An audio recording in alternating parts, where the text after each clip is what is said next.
이 박유하 교수가 제국의 위안부에서 뭐라고 썼냐면, 위안부가 강제로 끌려온 피해자였다면 일본 군인들 역시 자신의 의지와는 상관없이 국가에 의해 머나먼 이국 땅으로 강제로 끌려온 존재였다.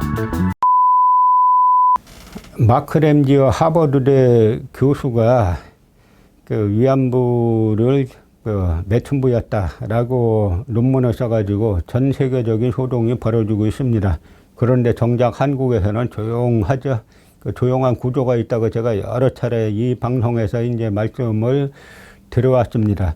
겉으로 보면 분명 해야 될 사람들인데 입 다물고 조용히 있죠. 이게 한국 사회에 막강한 친일 카르텔, 그러니까 친미 카르텔보다 훨씬 센 게 사실 이 친일 카르텔이에요. 이 친일 카르텔은 좌우가 없습니다. 그래서 그 실태를 갖다가 제가 이제 박유하 세종대 교수가 쓴 제국의 위안부의 이제 몇몇 내용들을 살펴보겠습니다. 이 박유하 교수가 제국의 위안부에서 뭐라고 썼냐면, 위안부가 강제로 끌려온 피해자였다면 일본 군인들 역시 자신의 의지와는 상관없이 국가에 의해 머나먼 이국 땅으로 강제로 끌려온 존재였다. 그러니까 마치 일본군 집단 성폭행 피해자인 그 위안부 할머니들과 집단 성폭행한 일본군과 같이 끌려온 존재였다는 겁니다. 그래서 제가 이 우리 안의 식민사관, 제가 이 책을 썼다가 검찰로부터 기소돼 가지고 1심에서 징역형을 선고받았었는데요. 여기에서 제가 이야기를 가지고 이런 이야기를 했어요. 예를 들어서 지금 박유하 교수가 한 이 말을 그 박유하에게 그대로 돌려주면 다음과 같이 된다. 근데 박유하가 어떤 불량배들에게 집단 강간 당했다. 그런데 그 강간범들은 조직에 속한 인물들이었다. 이날도 조직의 명령에 의해 강도 행각을 일삼다 내친김에 강간까지 저지른 것이었다. 박유하 씨가 한 논리 그대로 돌려주면은, 박유하가 강제로 끌려온 피해자였다면 집단 강간범들 역시 자신의 의지와는 상관없이 조직에 의해 강간 장소로 강제로 끌려온 존재였다. 제가 이렇게 비교해가지고 쓴 적이 있습니다. 그랬더니 이런 이야기로 썼다고 자랑스러운 대한민국 검찰이 기소해가지고 재판까지 받았었죠. 그러니까 이 사람들 논리는 항상 피해자와 가해자를 동일시하는 거죠. 그러니까 집단 성폭행 가해자하고 이 피해자를 같이 동일시하는 거예요. 일본군도 끌려온 존재였다. 위안부도 끌려온 존재였다. 그러니까 같다.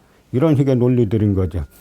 그리고 또 무슨 이야기를 하냐면, 위안부 문제를 부정하는 이들은 위안을 매춘으로만 생각했고 우리는 강간으로만 이해했지만 위안이란 기본적으로는 그 두 요소를 다 포함한 것이었다. 그러니까 결국은 뭐냐면 두 요소를 다 포함하고 있다라고 말할 때 이 사람들 논리가 있어요. 핵심은 강간이 아니라 매춘이라는 겁니다. 한국에서 낸 책에 이렇게 줄 때는 핵심은 뻔한 거예요.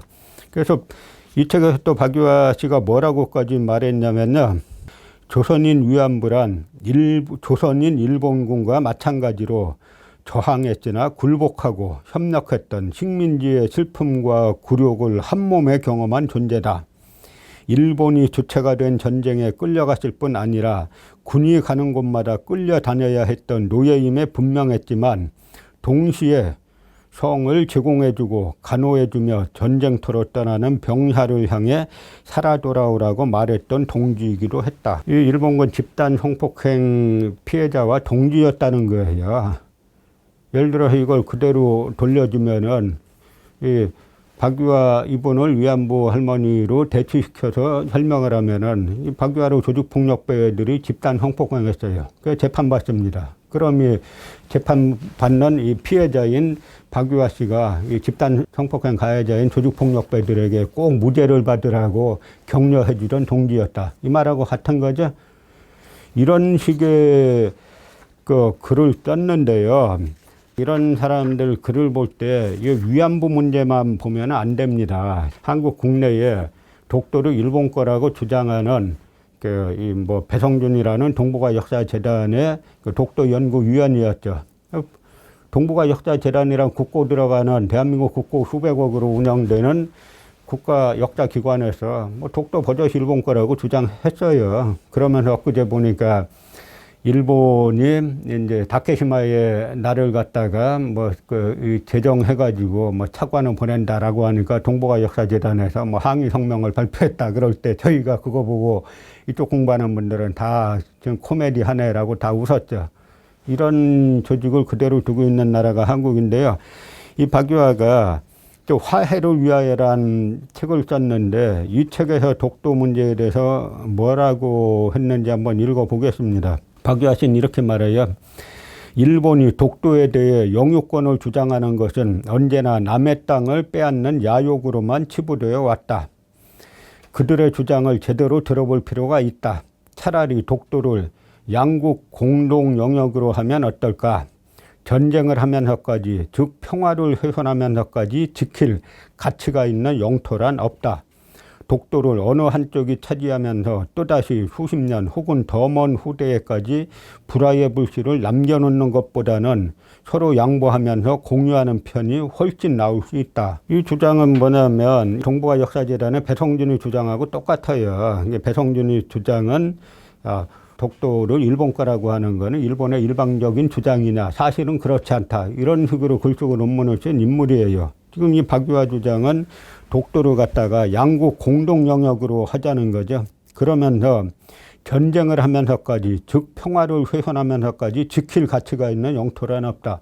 아니 그럼 군대 다 해산해야죠. 군대 뭐하러 있어요. 군대가 영토 지키기 위해서 있는 건데 이 평화를 훼손하면서까지 지킬 가치가 있는 영토란 없다. 이런 주장을 일본에 돌려주면 딱 맞아요. 그러니까 박유화 이 사람이 이것이 진정한 자기 주장이라면 대마도 문제를 같이 거론하면은 말이 조금은 되죠. 이 대마도는 태종이 이종무를 시켜가지고 대마도 정벌할 때 내린 교서가 있어요. 대마도는 원래 우리 땅이다. 근데 궁벽해가지고 외인들 그냥 살라고 조금 내버려 뒀더니 자꾸 해적질한다. 그래서 우리가 이제 공격해야 되겠다라고 태종이 교서를 내린 게 있어요. 대마도를 공동 영유하자라고 일본에다가 한번 주장해보자. 절대 그런 주장 안 하죠. 꼭 이제 독도만 가지고 시비를 거는 거죠. 그럼 이 박유화가 또 이제 뭐 제목은 좋아요. 또 화해를 위하여. 때린 가해자와 맞은 피해자가 화해하려면 어떻게 해야 됩니까? 가해자가 진심으로 사과해야 되죠. 근데 이 사람들은 항상 이 일본 구구사관에 젖은 사람들이 화해라는 용어를 쓸 때는 항상 피해자가 다 받아들이고 다 인정해야 된다. 항상 이 논리입니다. 한국에서 이제 독립운동사 교육을 하는 걸 비판하면서 박유화 이 사람이 뭐라고 했냐면 한국의 일본 교과서 비판이 궁극적으로 유효한 것이 되기 위해서는 나라를 위해 몸바치는 일을 당연시하는 교육과 자국중심적인 민족주의 수정이 우선되어야 한다. 이제 민족주의 비판하고 나오죠. 지금 한국 사회에 요 민족을 비판하는 아주 악랄한 거대한 축이 있어요. 단재신초 선생이 1908년경에 뜬 논설이 있습니다. 뭐냐면 제국주의와 민족주의 이런 논설을 써요. 그 핵심 내용이 뭐냐면 제국주의 광풍이 밀려오고 있다. 이 제국주의 광풍에 우리는 뭘로 맞서 싸울 거냐. 민족주의밖에 없다. 이런 내용이에요. 그러니까 단재신초 선생의 민족주의는 베트남 호치민의 민족주의가 그랬던 것처럼 거대한 제국주의에 맞서 싸우는 저항적 민족주의입니다. 그런데 이 민족주의는 두 종류가 있어요. 우리가 이 용어를 다시 만들어야 되는 문제인데요. 원래 민족주의가 부정적으로 쓰이는 거는 다 유럽 때문이고 이 동아시아에서는 일본 때문이죠. 원래 유럽은 중세 코스모폴리탄 사회였죠. 그러다가 각 이제 민족 국가로 독립해 나가면서 곧바로 제국주의가 되죠. 그래서 이제 이 제국주의가 해외의 식민지를 막 이제 구축하면서 침략을 하기 때문에 유럽의 국가 민족주의는 비판받아 마땅한 거죠. 제국주의니까. 그러나 단재신초 선생의 민족주의나 베트남의 호치민의 민족주의는 이 제국주의에 맞서 싸운 저항적인 피해자의 저항수단이에요. 피해자의 저항수단을 갖다 격렬하게 비판하는 거죠. 강도가 칼을 들고 사람을 찌르면 그 강도의 칼을 비판해야죠. 그런데 그 강도에 맞서 싸워서 칼을 든 피해자에게 너 왜 칼 들었어? 너 나쁜 놈이야 하는 이야기하고 똑같은 게 지금 현재 한국 사회, 남한 사회에 한국 민족주의를 비판하는 친일 거대한 카르텔이 있어요. 요 집단들이 다 한국 민족주의가 마치 제국주의인 것처럼, 외국을 침략한 제국주의인 것처럼 호도로 하는 건데, 그 대표적인 이 주장이 바로 이러한 내용들이죠.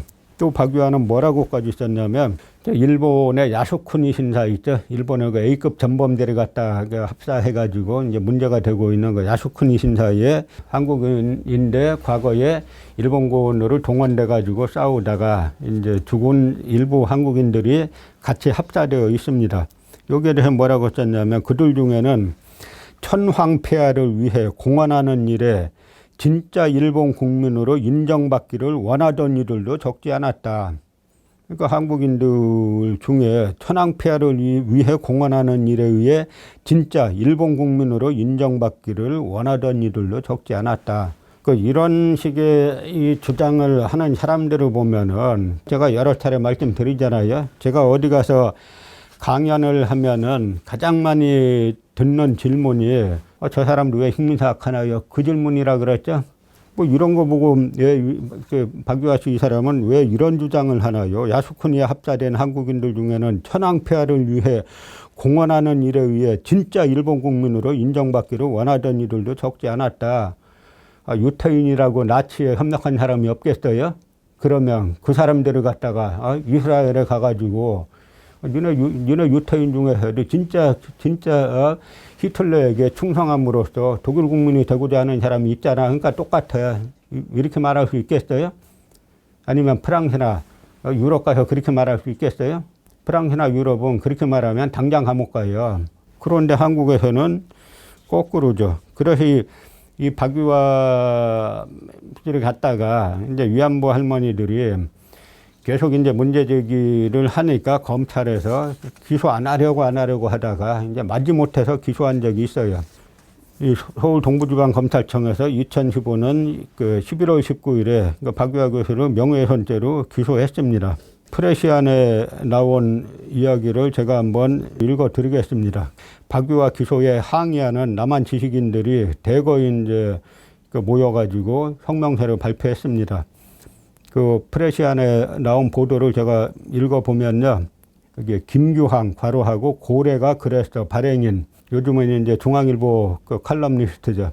김철 연세대 교수, 장정일 소설가, 유시민 전 보건복지부 장관, 금태섭 변호사, 홍세화 작가, 류군 시인, 고정석 작가 등 190명의 교수, 문화예술인, 언론인들은 이날 성명서를 내고 제국의 위안부 관련 검찰의 기소 결정을 비판했다.